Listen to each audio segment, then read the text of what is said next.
Welcome to episode 54 of Coffee and Contemplation with Susan. Hello, I'm Susan Dunlop.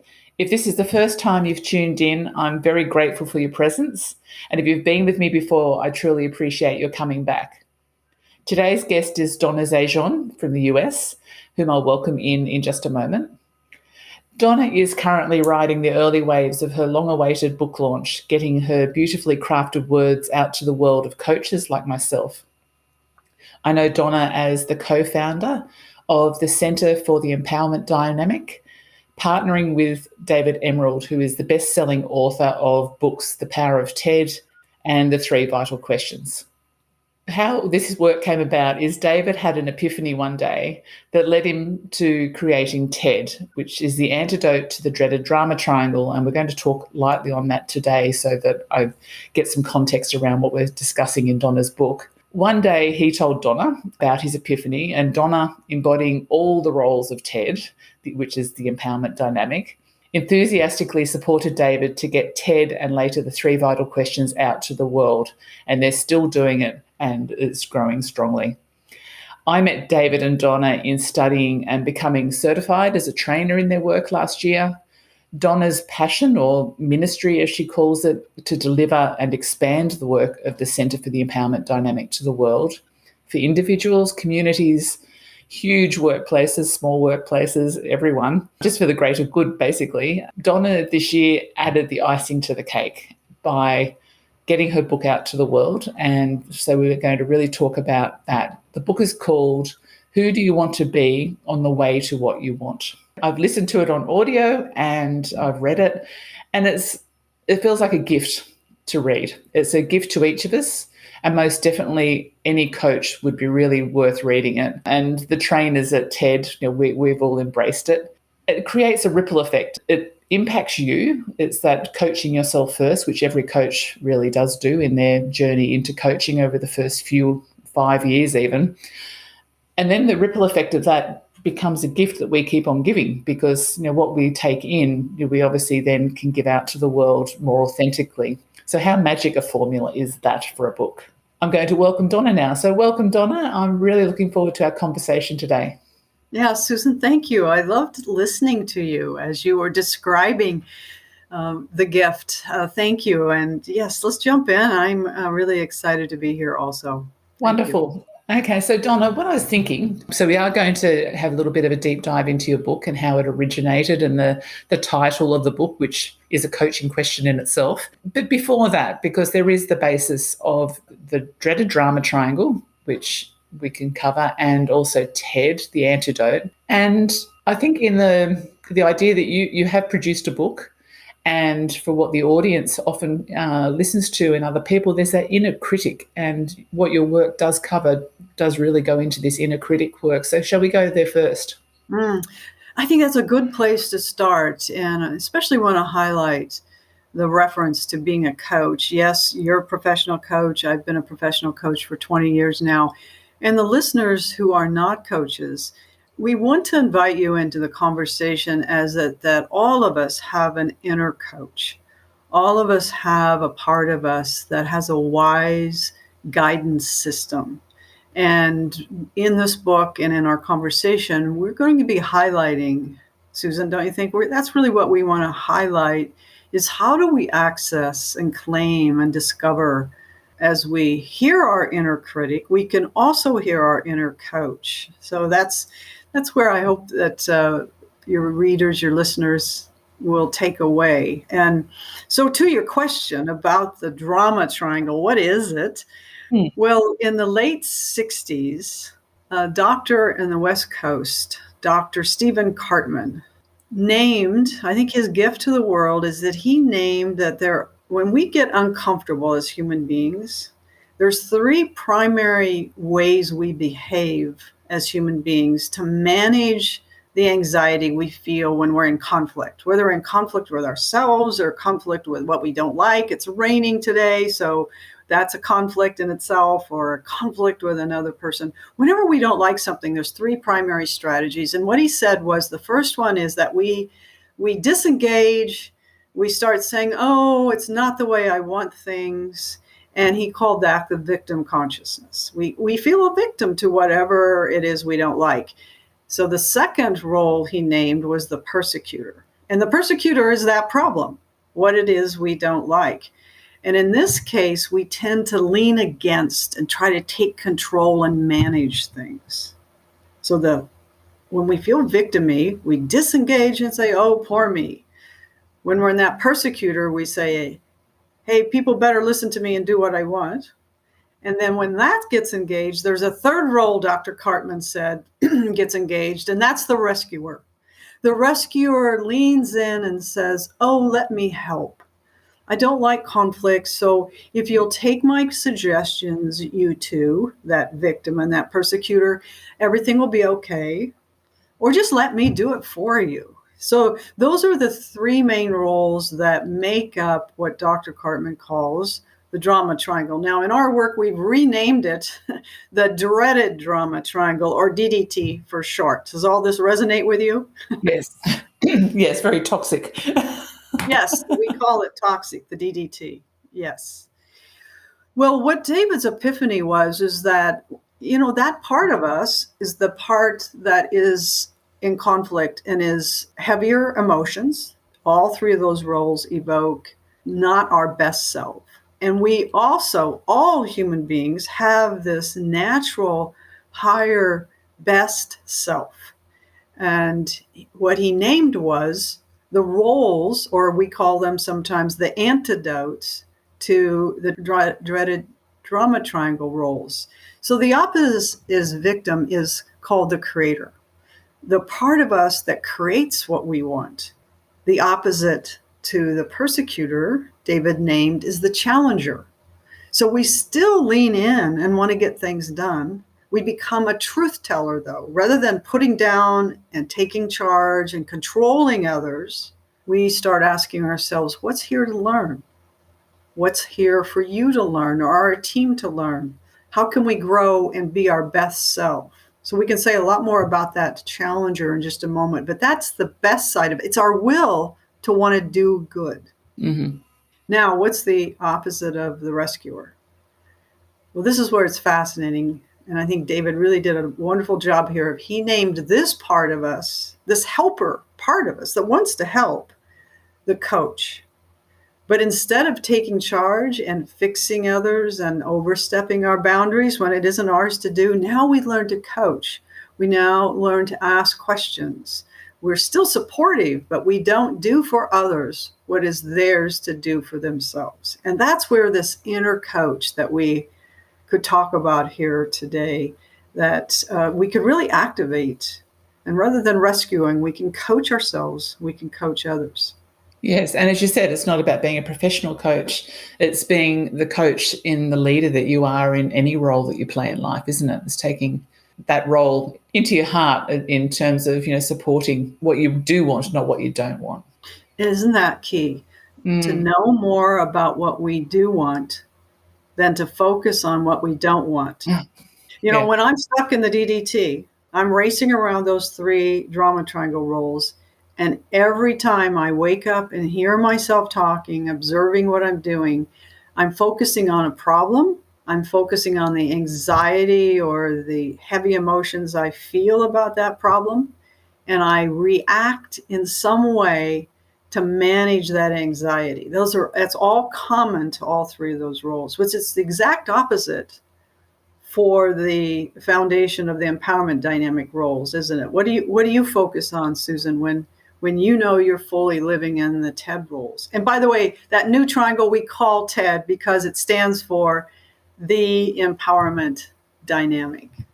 I think what I focus on, and I'm quite visual, is I picture when I'm in that mode, it's almost like, if you've got both your hands out as if they were scales to each side of you. When I'm looking at the empowerment dynamic roles, that the hand that TED is sitting on lifts and I'm looking upwards to what I do want. And I've got more vision, I've got clarity, probably a little bit more bravery in me, just to keep on being okay with walking forward because I intuitively know it is what I do want or what's good for me or is going to bring good. So that sort of goes up. We're down in the drama triangle. That sort of that hand drops in the heaviness of it. Mm-hmm. And it goes sort of a look down, and it is a problem. And what I'm aware, though, with what you're saying, Donna, and even though you have been doing this work a really long time, is you talk about being in the drama triangle. I know I can talk about being in the drama triangle. It's not like it's a bad thing to be there, is it? Not at all, unless we're asleep to it. Yes. And if we're racing around those roles, being reactive, problem focused, being anxious all day long, the badness that you're speaking about is that it's going to drain our energy. We're going to be less than our best selves. And how we relate to ourselves are going to be one of more anxiety, more stress, more frustration. And then how do we relate to others when we're already in a relationship with ourselves that is stressful, that is judgmental? And that's what activates that inner critic. We start talking to ourselves in a way that is very detrimental. So in that sense, I'd say it might be bad in that it's draining our energy. It's not helping us be our best. And then it's not at all supporting us to be in relationships that are based upon goodness, love, and appreciation. It's that space in between, isn't it? So it's becoming the awareness of it, or conscious of it, so that you can just pick yourself up for when you're doing it. So what I've found with the drama triangle roles, if you have found yourself in them and you get caught in that space and you keep on spinning through that, there's a lot of fixing to be done after you've done that, because you've got to say, okay, well, I'm not rescuing you anymore. And you can actually have hurt someone by having rescued them. And so wasted time, wasted energy, where you could have not had that wasted time and energy in the creator space. Yes, well, you just said a lot there in the terms of how it happens, how we get stuck, how it operates, and then the consequences. The first thing I would say, Susan, and I know we've talked about this, is that once we become aware of what Dr. Cartman named and pointed out to us, is to really understand as coaches and facilitators to help normalize this behavior. And what do we mean by normalize? Is that one of the reasons why people hear this description of these roles and seem to have such an immediate understanding of what we're talking about is because we say often that they're archetypal, meaning that they're universal ways human beings respond to conflict, things we don't want and don't like. And to normalize it, I find people have two responses. They go, oh my gosh, I do that all the time. Oh, what you just said to me is so familiar. That's half of what I hear. And then the other half is, okay, well, now I know that. How do I stop it? And if I can't stop it, they say later in another conversation, Donna, this is actually making things worse because now I see it all day long, but I don't seem to be able to do anything about it. Yeah. And so those first epiphanies is so essential to normalize, to say, wow, what a gift to know that all human beings do this. It's not just you. And it's universal in that we could start to have some compassion for ourselves as human beings. Yeah, I'm really noticing because we're on video here. We can see each other. You're nodding your head. That compassion's a big deal here, isn't it? It is. It's such a big deal. And I think that's the shift that I've seen in it. I said it is such an important lesson to learn that, people can look at it and go, oh, triangle, it's a big deal. Yeah, okay, I'll do that. But I don't know that it's going to be that hard to become this, TED version of me.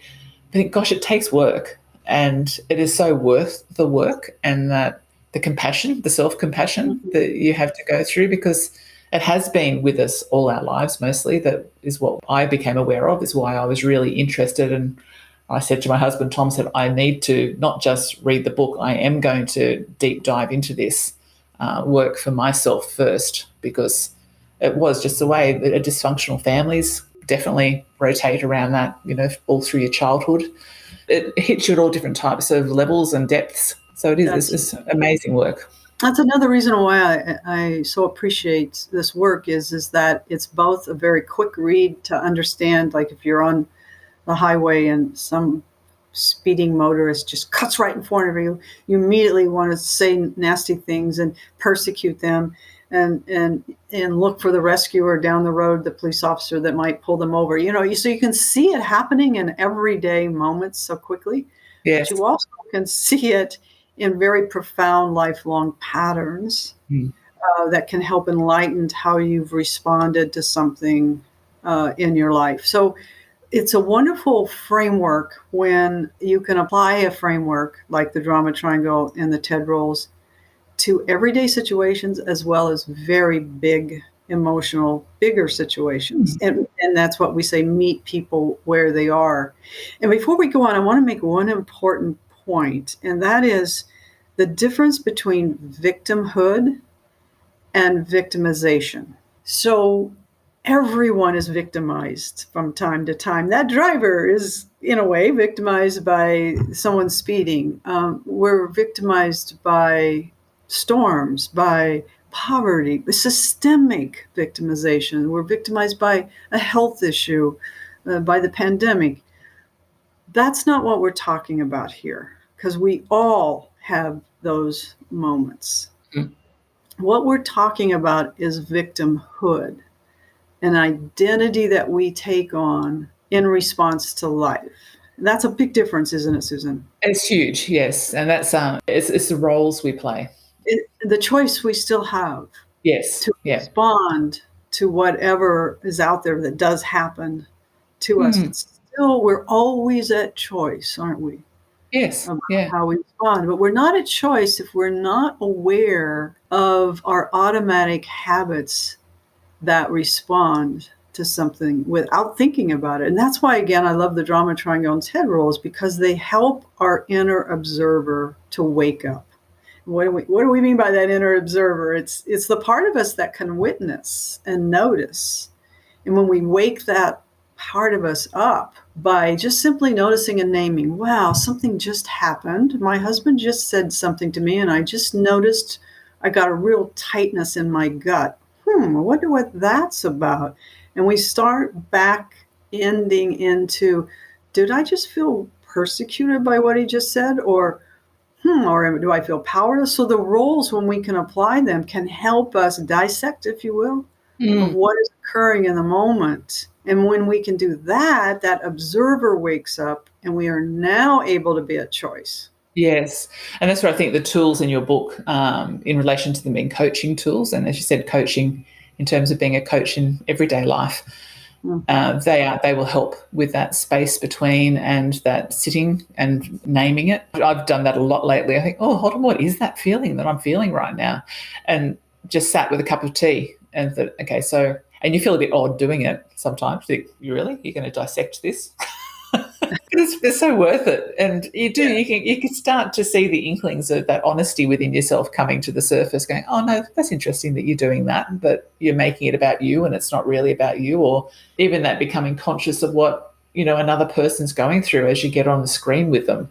And, you might think, I'm not feeling like I'm part of this at the moment. But you think, gosh, someone else is going through something really big today. And you've got to respect what they're going through as well. Well, we certainly do. And that's what we, more and more, don't we, as human beings, we really want a heart connection if we can get out of ourselves. And that's why, again, I love this work, because it helps us to observe what's really going on and wake us up. You said something really interesting.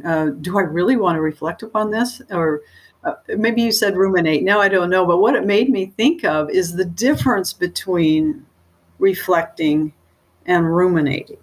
When I ruminate on something, it's my thoughts just circling, going over and over and over.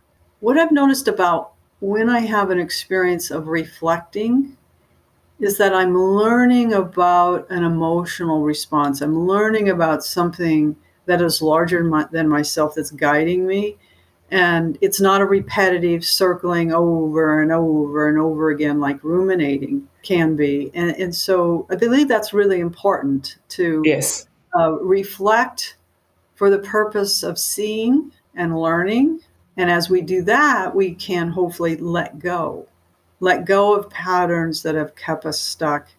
If the intent is still towards what you do want or what your vision is, generally there's a inner smile comes out of doing that type of work. Oh, I love that inner smile.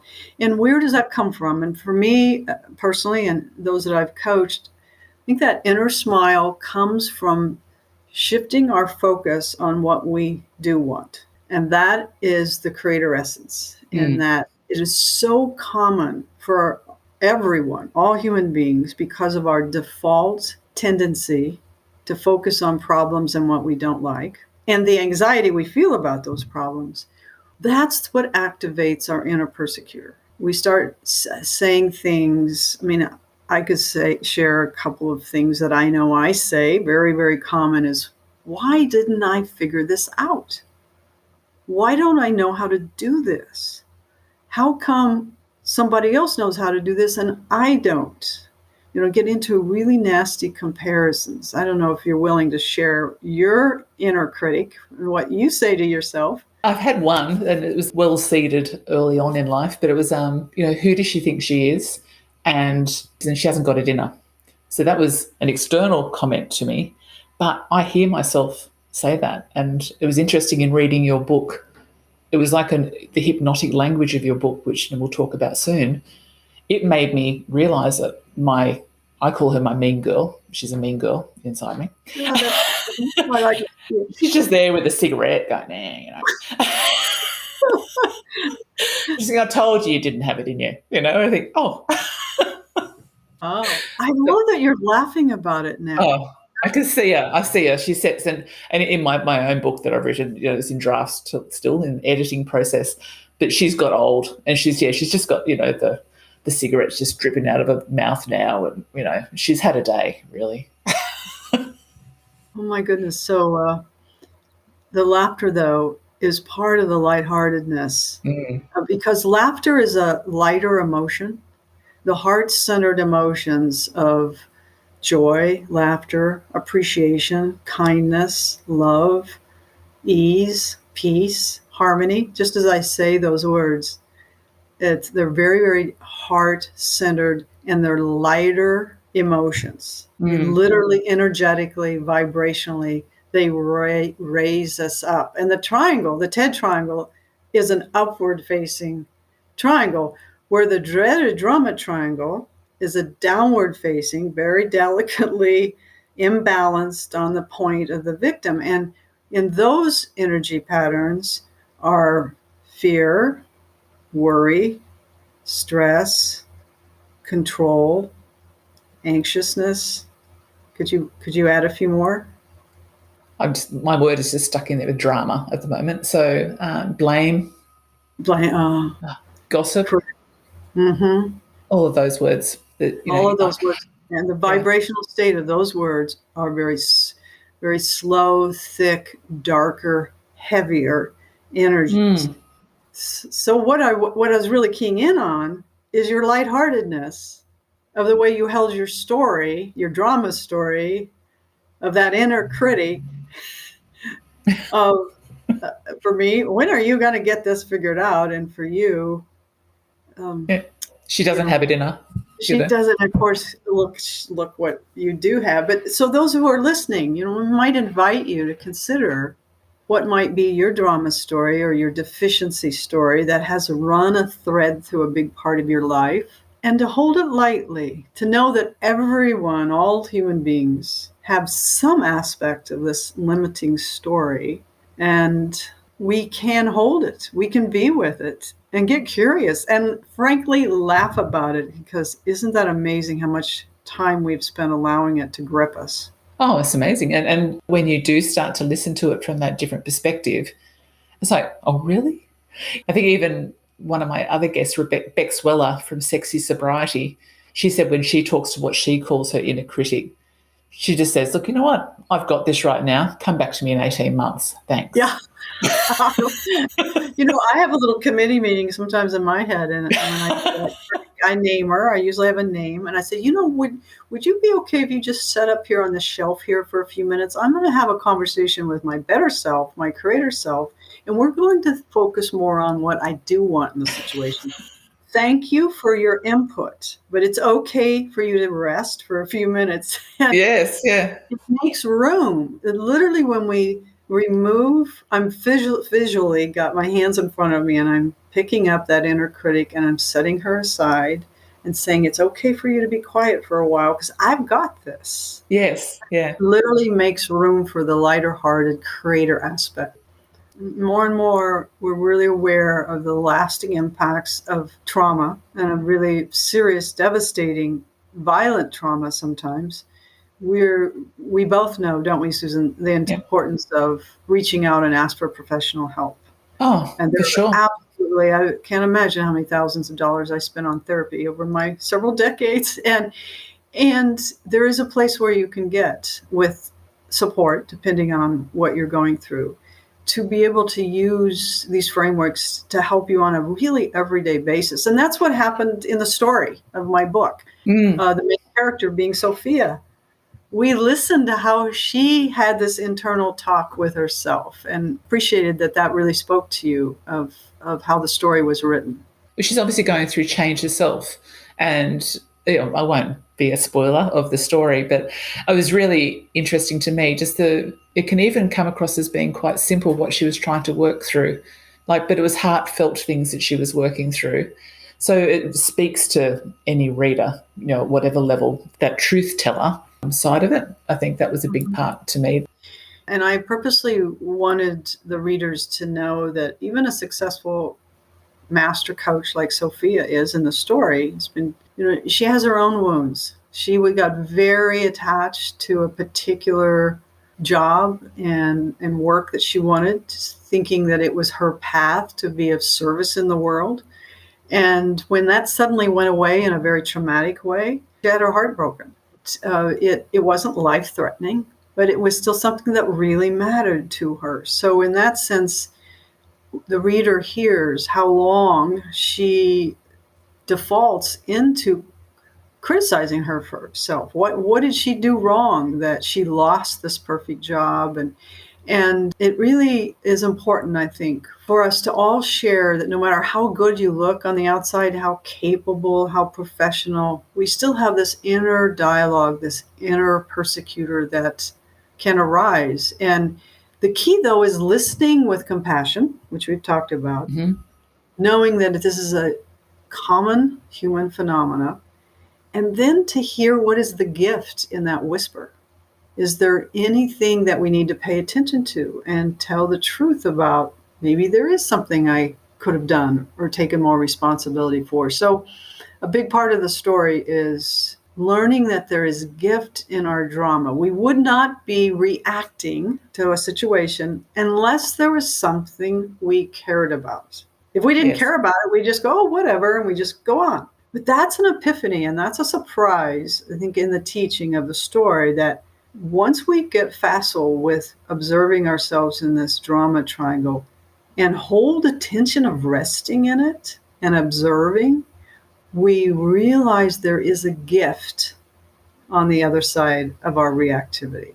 There is indeed. And I see that with my own clients, that they try to hold back tears or try to be brave so we can keep the conversation going. And I was just saying to them, I remember my own coach saying to me, Susan, the emotions are rising for a reason. They're there. They're trying to catch your attention. And I remember having to sit with that back, when we were exiting our company, and I was trying to juggle all these emotions. But I get my clients just to feel that, that calm space. If it's okay, whatever emotions is coming up today, it's all right. But they always feel that, they've taken a breath in to walk into their day after our sessions because of that. But it's a challenge to be willing to sit with it and to be with the emotions. Most of us Westerners have been taught not to do that. We only think, if I just think a little harder, I can fix this. Yes. And so the emotions are heart-centered, body-centered. So it can be very challenging to have the patience to stay with it long enough to get information. And I'd like to ask you about that too. So there was part of when we were doing our prep for this, we were talking about the pause. And what did you say is how you're being in the pause? Do you see people think that, okay, I'm going to pause. Donna said to pause, right? Do people pause and you can see the underneath that is them sabotaging themselves still? You know what I mean? Yeah, well, great question. So the idea of when we catch ourselves going reactive, something has got our attention. The first thing I would recommend is at least three big breaths. Really belly breaths. Take at least a minute to 90 seconds. A deep, slow breath. And what that does is that calms our neurology. And once we can begin to start to unhook from the emotional reactivity by calming our body, now we become a vessel that's allowing us to observe and be with whatever just triggered us. So that's the first thing. In that pause of those deep breaths, so if I got your question, is now what goes on? How do we work with that pause? And I think that is where the magic is. If we can empty our thinking, ruminating brain as much as possible and use positive emotional to fill our bodies. Gratitude, all those words we used earlier, gratitude, peace, love, appreciation, simply visualizing your heart, surrounding it with something you appreciate. That's where the inner wisdom resides that Sophia discovers. So all that can happen in a very brief pause. And trusting our higher selves, trusting our creator selves will arise in that pause. But Susan, I have not found that pause works very well at all for me if I just take it as a time to think harder about what I should have done. It will simply trigger the inner critic to ruminate even more.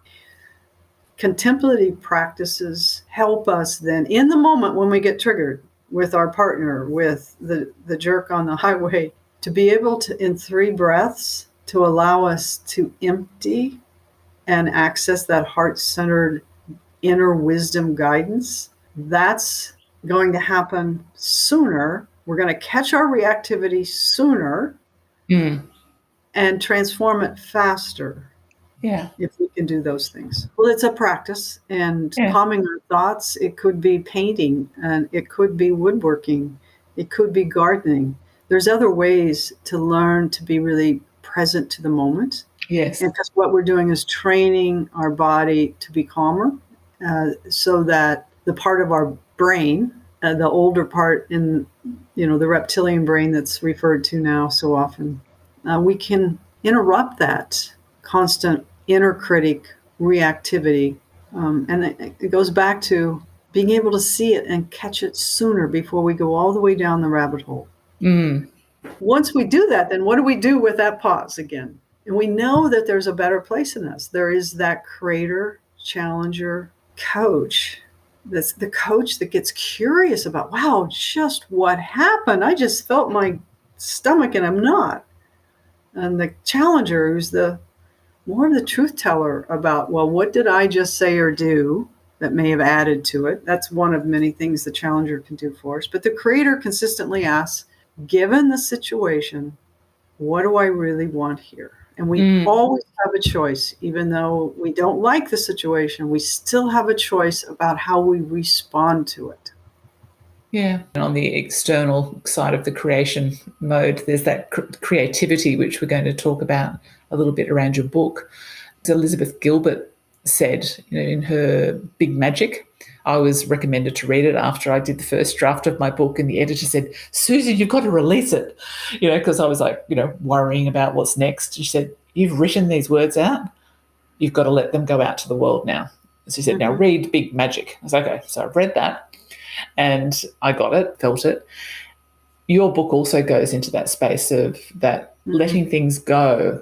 And I think Sophia's had to let things go to tune into what her client, is it RJ? Yes, RJ. RJ had her own journey she was on. Yeah, very much. So real quick, the story is this master coach gets a call from RJ, who is a 40-something CEO, owner of her own construction company, quite full of herself. She sees the world in black and white terms. But she knows she has a real problem because her team is criticizing her, terrible scores on trust. So she calls Sophia. And so over the course of the dialogue and lots of twists and turns in the story and many other characters arise. What, though, I think you're referring to is that we hear how Sophia learns to manage her internal dialogue so that she can hear consistently. She's able to talk with herself, say, this is not about me. This is about listening to my client, creating this third space, if you will, RJ space, my space, but there's another new third space. And I can listen into that and be with my client and not make it about me, how fast she should go, what she should do. That's the rescuer, persecutor, challenger when we go into behaving and responding to someone who's trying to grow and develop on their own schedule and their own time. In relation to Sophia, there's, she knew that RJ had a journey to go on. Help RJ by being the coach to let her find that space for herself. And that was interesting how that unfolded. Really what I think you're speaking to is how challenging our Sophia found in doing that. Here she'd been coaching for 20 years, and she still heard herself trying to get her client to change on her schedule, the way she thought she should do it. And if we do that with our clients, you better believe we're going to do it with people in our life that we see every day. And waking up to that is really what this coach is about. Both the professional coach with RJ, but the not professional but coach, the coach in the empowerment dynamic, is really learning to say, well, what was that like for you? What is it you think you want? Is there anything that you need from me so that I could support you on your journey? Learning those kind of go-to questions that can interrupt this part of us that so wants to help other people, that we step in and we start telling them what to do. And the really dirty secret here, Susan, that I had to come to grips with is that when I really stopped and pondered how I saw the other person, not just maybe my client, but maybe my children or friends, the secret that really got my attention is that I had to tell the truth that I really didn't see them as capable. It was quite subtle at times and deep, and I didn't like admitting myself to that truth because it's a form of arrogance. I mean, when we're really rescuing, we're in an arrogant state that we know better. Oh, but I'm just trying to help, we'll tell ourselves. But how do we see the other person? We see them as less than capable to do it themselves. And it may mean they fall on their face. Well, we don't like that because we get uncomfortable to see people fall on their face. So justifies our overstepping our boundaries. It's a real difficult balancing act when we want to be helpful, but our helpfulness unknowingly disempowers other people. For sure. Absolutely. I'm picturing all sorts of stories in my own mind going on about that. Just can we go into your book? I'd love to know where the idea of your book came from and, where did its title originate from? Oh, well, thank you for asking. I knew for several years that I wanted to write about this area of work called Coaching with the Empowerment Dynamic. And I wrote out several drafts in kind of a business-like book format. And I kept inquiring every once in a while with the editor that I used for a book I wrote 20 years ago, and was also the editor for the Power of Ted, David's book. And every time I talked to her, I went away and she basically said this, Donna, it's not there yet. It's just not quite there yet, right timing. So because the first two books, David's books, are stories, when I decided to write a story, I knew I wanted more feminine energy in the story. The other books, mainly characters are men. And once I realized, okay, write about myself. I'm a coach, and started naming the characters. I'll tell you, Susan, I went for walks I live on an island off of downtown Seattle on the west coast of the USA. The characters started talking to me. It was just great fun. And about that time, the pandemic hit. And I got off the road, wasn't traveling as much. And so it was really a gift of timing. of trusting myself that a story wanted to come through, and a story that would be big enough, compelling enough, almost a novel-like reading, that I could teach these frameworks that we're talking about through a conversation one coach is having with her client. And so when I got clear about the vision, it really started taking off. So that's how it got started. I'll tell you about the name in just a moment, but I don't know what comes up for you as you listen to that, is how I got going, since you've written a book too. Yeah, and I must say my first draft of my book was very matter of fact, get all the facts out there as well, and it was quite firm, and I was doing it with support, with because it is steeped in a bit of trauma, but I had actually a therapist helping me with it. She says, Susan, put it away. It's time to put it away. Mm-hmm. And I said, okay, all right. And I'm so grateful I didn't publish it as I had. What it's evolved to and what I've learnt about myself in the journey of writing, that's an incredible gift to give to yourself. And there's no speeding through it. It's okay that you haven't done it 2 years ago. It's okay that you're taking another 2 years, because what the words are coming out on the page now is that more authentic who you are. The thing is, you've got to actually get it out at some stage, because you keep changing and you keep evolving and you'll never get it printed. Well, you have to recognize that. So I hired an editor on a monthly basis, and I didn't want to keep writing the checks. So I finally had to say, okay, it's done. That helped a lot when I realized no more of these fairly significant checks every month. Yes. Just you've got to, as I said, as in Elizabeth Gilbert's Big Magic, you've got to release it to the world and just see where it goes. And you have released it to the world, and it is written beautifully. And we'll talk about the title, but there is an element of magic to it in the way you've written it. And I know I've studied hypnosis, and I know, to me, it's almost got that hypnotic language you've used in there. The metaphors obviously are, but it's got that sort of hypnotic tone to the way it's written. And I don't know, it's maybe because I'm reading it at night, and it has that space. When I studied hypnosis, I'd wake up in the middle of the night when we were practicing on each other, and I'd have a thought like, oh, yeah, that's right. And I didn't even know what I was answering, but it was going into that deeper part of my psyche, I suppose. And your book has done that with me. As I said, I had that comment, that thing about that, what if you don't have it in you type thing. And I woke up the next morning and thought, because Sophia had just said something, I think someone had said something, or RJ had said something. And I thought, oh my God, that's what I'm doing. Yes. And you do have it in you. Yeah. Yes. Well, it was really weird. It's just like it was a real had to be asked question in my head that I hadn't realized was there. But your book does that.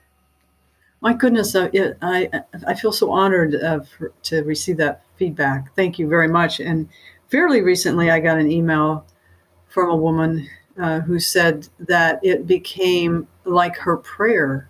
In the morning, she would fix a cup of tea, and then she'd read a few pages, and it was prayer-like for her. So fascinating. I do a lot of walking on the beaches and describing the beach scenes, the eagles, the herons, and that adds, I believe, to the calming.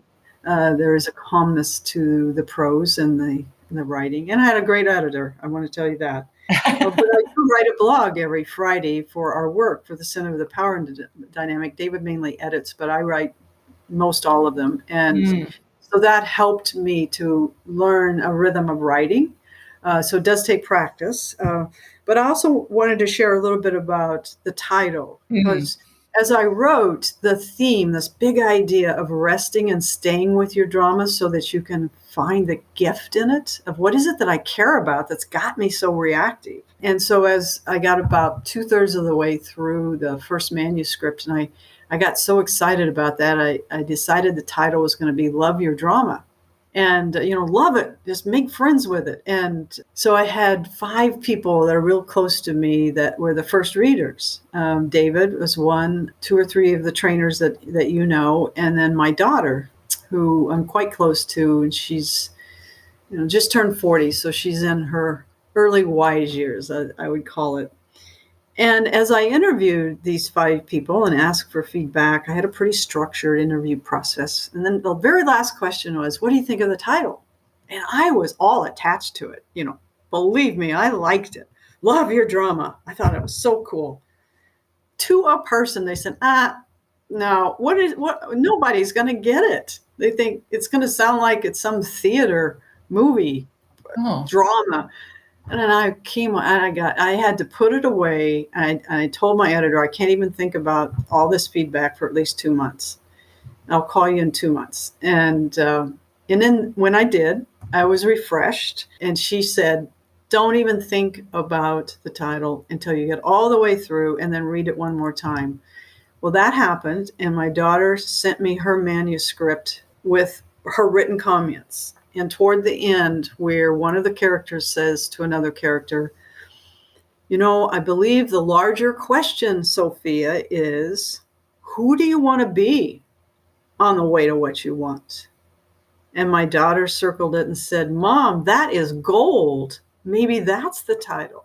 So Susan and I started going, well, I'm not even going to decide if that's the title or not, because I had gotten so attached to the other.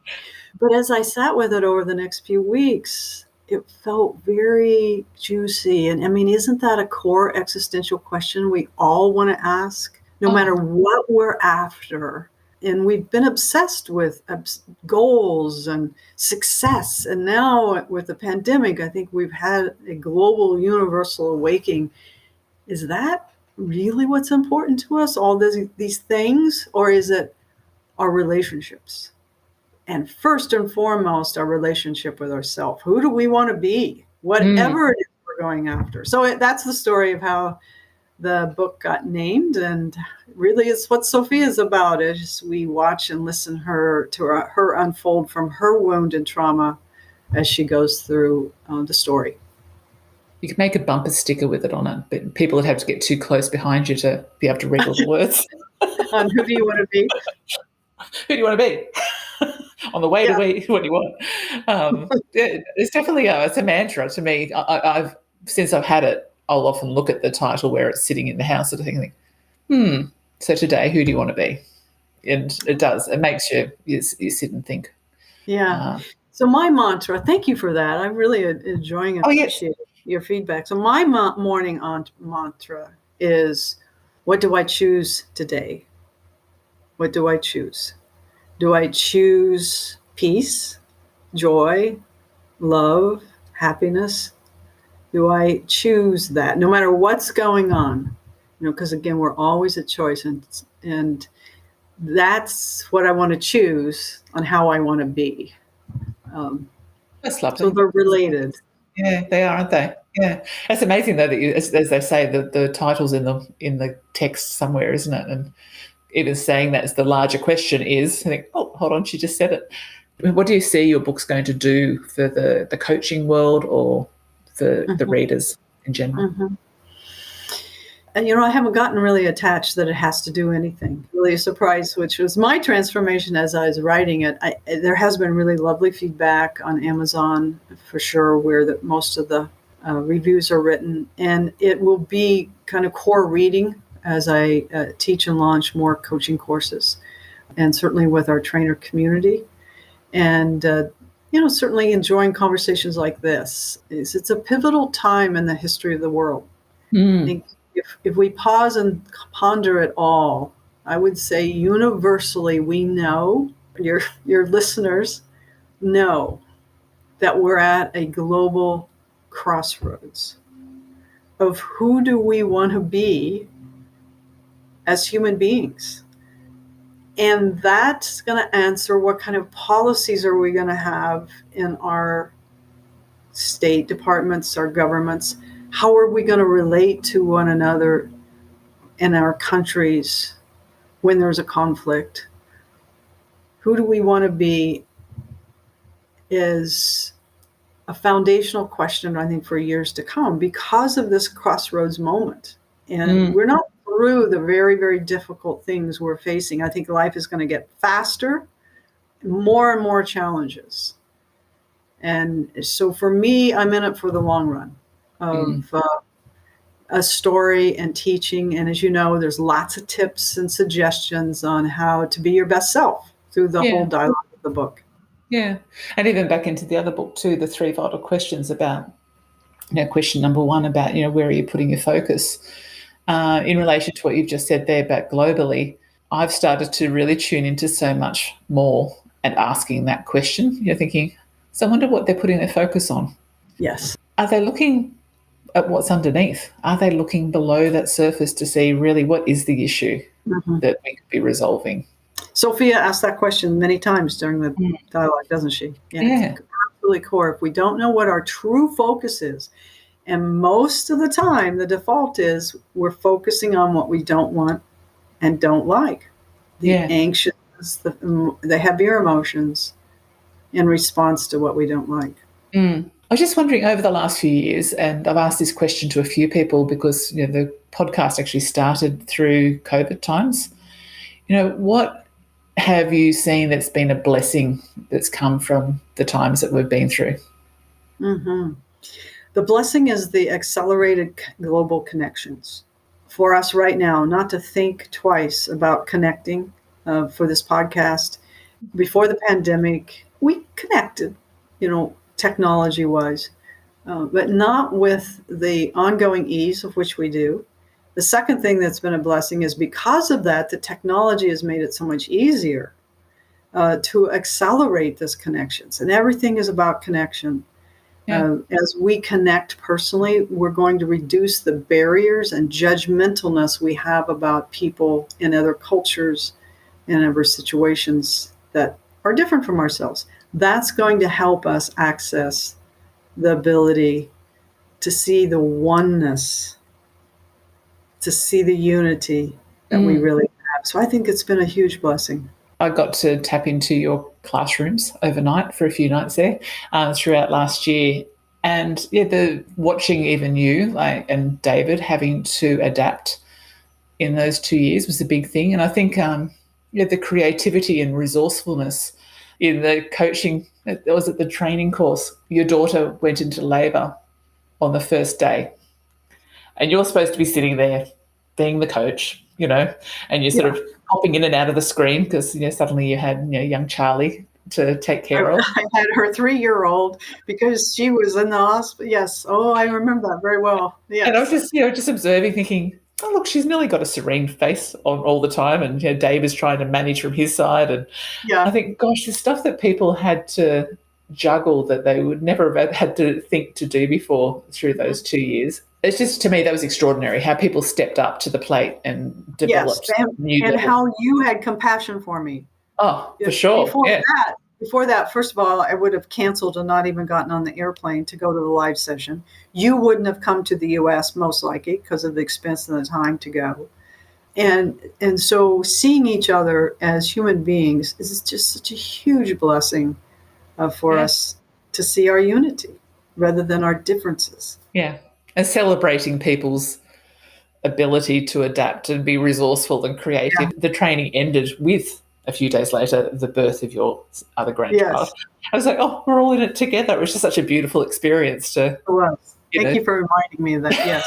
Which is lovely. That you had a screen full of trainers in training. I think, yep, she's just doing it.